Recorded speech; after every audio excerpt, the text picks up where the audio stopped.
in terms of Russia and China, I mean, it was coincidental or not that Prime Minister Imran Khan, then Prime Minister Imran Khan, now he's not even caretaker, was in the Kremlin when February 24th happened.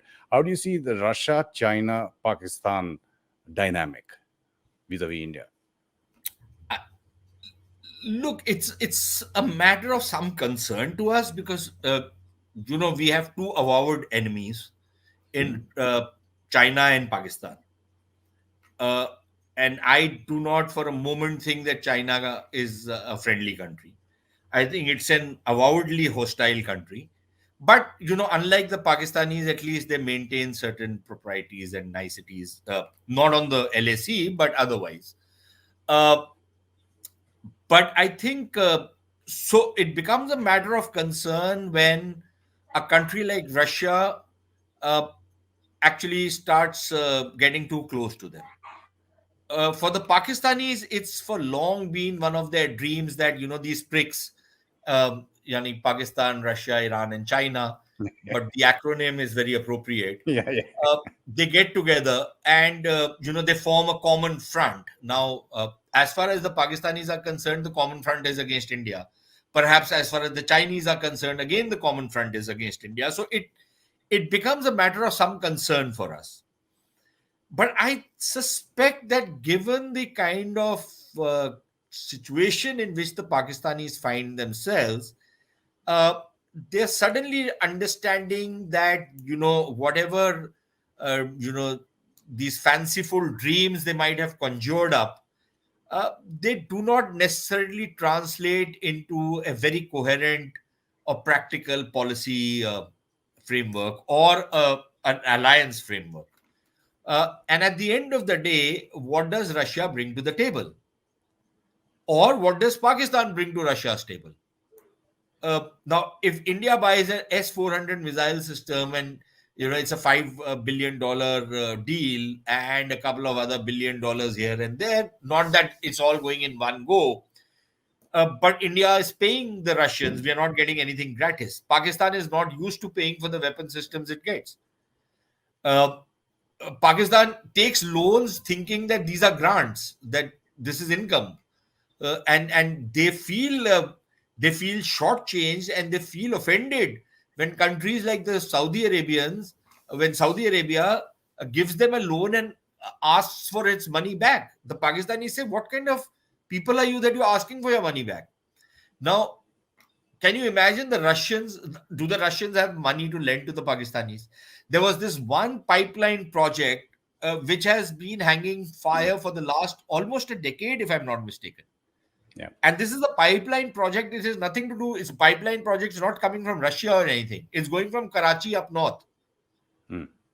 Even that they haven't been able to agree upon. And it's not a big project. I think it's what, $2 billion or something. Pittance, really. Even that the Pakistanis don't have the money to pay for. They haven't been able to do a financial closure on that till now. So the point I'm trying to make is that the Pakistanis bring nothing to the table for the Russians. And the Pakistanis are realizing that, those grand dreams which they had of this PRICS coming together doesn't really bring anything to Pakistan's table, because the uh, the bread and butter for Pakistan comes from the West, or from the Middle East. Both places which Imran Khan, with his genius foreign policy, has riled up. And he's agitating the Pakistani street against the West, both Europe as well as the US. He keeps saying that I'm not anti any country and I'm all for independent foreign policy, but his independent foreign policy is utter nonsense, because this is the same man who tried an independent foreign policy when he wanted to start this television channel with Turkey and Malaysia. And then, when the Saudis turned the screws on him, he decided not to go for that meeting. What kind of independent foreign policy was that? Or what kind of an independent foreign policy is it that he cannot even open his mouth against the genocide of Muslims by the Chinese? So I could give you chapter and verse on this mythical independent foreign policy. But I think do the Pakistanis bring anything to the table as far as the West or the US goes now? Look, I've never really been able to understand what the Pakistanis bring to the table as far as the Americans are concerned. But there seems to be this for both the Brits as well as the Americans, and to some extent even the Europeans. There is this underdog syndrome which comes when when they're talking to the Pakistanis, poor guys. We can't leave them in the lurch. But at the end of the day, they're a nuclear power. It's the only country which says I'm a democratic nuclear power. Have you ever heard that description from anybody else? It's a strange place. People with a strange notion that they are the center of the world, which clearly they are not. Nobody gives a damn about them. Even Indians have stopped giving a damn about them. हम जैसे लोगों को करना पड़ता है because make bread and butter out of all the stupidities they do. But other than that, who cares about Pakistan anymore? Yeah. Um, but the Pakistanis still think they're the center of the universe, which they're not. Uh, and there is an element in the United States, there is an element in Britain in particular, uh, and in some among some Europeans also, who have this savior complex. We also have a savior complex about Pakistanis in India, that Pakistan is going down the tube. We must help them, as though they need our help. uh, and why should we help an enemy country anyways, right? If they're going down the tube, we should encourage them.